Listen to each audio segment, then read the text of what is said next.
তাই নাকি? আগে বলিসনি তো। বাবার আপন চাচাতো ভাই আর কি। ও মা, তোর বাবার আপন চাচাতো ভাই? ঠিক তেমন নয়, বাবার ঘনিষ্ঠ বন্ধু। ও মা, তোর বাবার ঘনিষ্ঠ বন্ধু? আরে বাবার সঙ্গে প্রায় দেখা হয়। তাই, তোর বাবার সঙ্গে প্রায় দেখা হয়?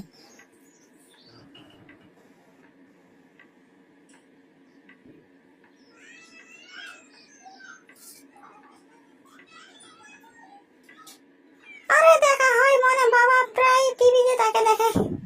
স্কুলে আবার দুষ্টামি করিসনি তো? না, আমি দুষ্টামি করার সুযোগও পাইনি, কারণ আমি বেঞ্চের উপর দাঁড়িয়েছিলাম আর দুষ্টামি করার সময় পাইনি আমি। তোর গরম লাগলে তুই কি করিস? আমার এসির তলে এসে বসে পড়ি। তাতেও যদি গরম না কমে, তাহলে এসি অন করি।